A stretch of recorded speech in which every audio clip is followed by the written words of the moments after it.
people hear the government say, the economy's fine, or, unemployment's near an all-time low, which actually statistically is true.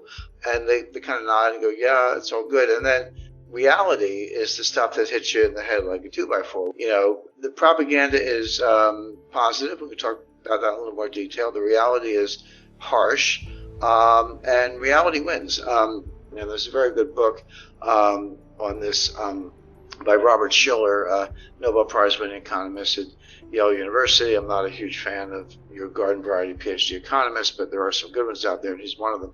He wrote a book about, 2 years ago, maybe a little bit less, called Narrative Economics. And he said, we got all the models and Phillips curve and wealth effect and various quantity theory money, and some have a place, some are more valuable than others, but don't underestimate the power of a narrative. A narrative is a story. It's basically it's a fancy name for a story, but a story that persists, that grows. And interestingly, in epidemiology, of course, we've just come through a pandemic. There's a model called the SEIR model that stands for susceptible. Are you susceptible to a virus? E for exposed. Are you exposed to it? I, are you infected? Did you get it? And R, did you recover?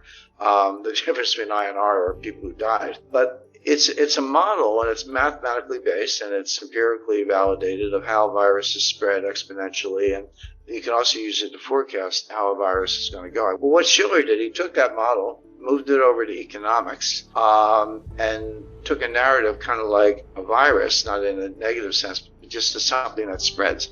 And it can be very powerful, and then eventually may die out in reverse, but it can be powerful in the meantime.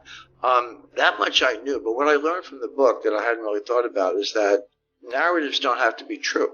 They can be true, and they can be very powerful, but a narrative can be false and still be powerful. If it's the self-fulfilling prophecy, if enough people believe it, it sort of becomes the reality to some extent, even if it's based on false premises. He gives an example during the Great Depression.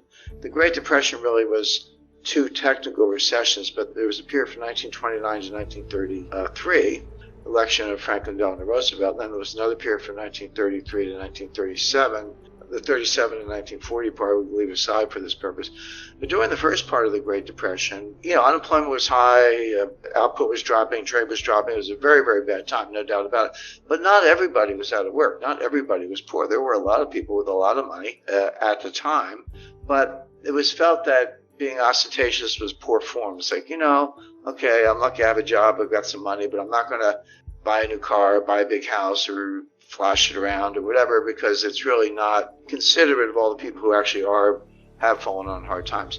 Well, that was the narrative, but it's the worst possible economic advice, because it's precisely the fact that people with the money should keep spending that kind of can boost the economy out of a depression. So by people saying, well, even though I have the money, I'm not going to spend it because it's poor form, we're actually prolonging the Great Depression. Now, when FDR came along, was elected in 1933, became president in 1934, the psychology turned 180 degrees, and all of a sudden, the Democratic campaign song was "Happy Days Are Here Again," and FDR seemed to solve the banking crisis and so forth. And all of a sudden, it became okay to spend money. Well, in the middle of the Great Depression, 1934 to 1936, those were some of the strongest years ever for the stock market. And unemployment did come down a lot. Now, the problem is it came down from like 25% to 15%. Well, 15% is still, painfully high, but it was a big move in the right direction. So he describes how the narrative flipped from don't spend money, it's poor form, to, go spend money and help the economy. None of that is taught in business school. It's not taught in economics. It can be modeled using this epidemiology model, but it doesn't fit into any of the standard macroeconomic models. But it's powerful stuff. And so today what's going on is that the White House is trying to push a narrative, and they're failing badly. But they'll say, if you listen to deliberations among White House officials, some of the stuff leaks to the press, and I know some of these people. It's like, the economy's great, unemployment's really low, we've created all these jobs since the pandemic, but we're doing a really bad job of messaging. The point is, they're inside the White House, they're frustrated that the positive economic story is not getting out. the correct analysis is that there is no positive economic story. The economy is in terrible shape. The problem is not the messaging, it's the message. And this is why I say the propaganda from the White House that things are great is at odds with the reality, which is things are not great. Let me give you some specific data points, because as I say, I don't like to make statements like this without backing it up. Number one, the inflation was going up long before the war in Ukraine started. So if everything was great until February 27th, and then Russia invades, and then all of a sudden the inflation goes up. All right, let's talk about it. But that's not true. This inflation goes back to late 2021. It was persistent in the fall. We all remember the Fed and the Treasury saying transitory, transitory, transitory. And then finally, I think Jay Powell was testifying before Congress. He said, it's time to retire the word transitory. So that was his way of throwing in the towel. And Janet Yellen admitted she was mistaken also. So it predates the war, number one. Number two, energy prices are going up because there's a war with Russia. Well, I wonder why that is. Well, the reason is not because Putin invaded Ukraine, it's because the U.S. counterattacked with financial sanctions. Now, bear in mind, go back to January 21st, 2021, when Biden was sworn in as president, and then went back to the White House. What was the first thing he did? He closed the Keystone XL pipeline. This is a pipeline that would bring oil from Alberta, Canada, into the United States, where it would connect at a hub. I believe it's in Kansas, but somewhere in the central United States. And then the hub distributes it to the entire country. So he shut down that pipeline, which curtailed the supply of oil from Canada. Then ended new leasing, oil and gas exploration leasing on federal lands. Handicapped the fracking industry, took a number of other steps using environmental tools, climate alarm, government subsidies, etc., to basically, to the extent possible, shut down the U.S. energy industry as much as possible. Now, you can't shut down completely, of course, but everything happens at the margin. And then we end up with oil prices doubling or tripling, really, from $40 to $120 in under a year, which is comparable to what happened in 1973 with the Arab oil embargo. And then Biden wakes up and says, guess we need more oil. And so he wants to reopen leasing. I said we shut down. They did, but he wants to reopen it.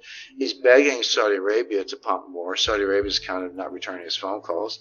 He's begging Venezuela to pump more. Oh, great. The greatest pariah dictator in the Western Hemisphere. We're begging him for oil. So why don't we drill our own oil? Because we were a net exporter up until 2021, and then Biden came in. We lost that edge and became a net importer, including recently buying oil from Russia. They curtailed that for political reasons, but that's kind of where we got to. So you wonder why the price of energy is going up. In other words, this damage was self-inflicted, but don't be misled by the headlines, because they're, again, this narrative, but they're not actually doing it. So the point being, the price increase and the inflation in the U.S. has very little to do with Putin, and everything to do with the U.S. handicapping its own energy industry, begging dictators for oil, and the influence of the climate alarmists. And by the way, that whole crowd want higher gas prices. They want gas to be $7, $8, $9 a gallon, because they expect that will accelerate the transfer to electric vehicles and make the electric vehicle more attractive relative to the internal combustion engine. Now, that's another fantasy. It won't happen. We don't have time to go through all the physics of it, and output of energy by weight, gasoline compared to batteries, and the pollution of batteries, and the fact that we don't have the charging stations. And even if we did, where's that electricity coming from? Oh, coal. It will never happen. But meanwhile, they're destroying the U.S. economy in pursuit of an ideological point that will never actually happen. Another example of propaganda versus reality. Narratives are powerful, but reality is more powerful. Small ebook, big impact, The Wealth Tree. The only 4 ways that will make you financially free forever. Download it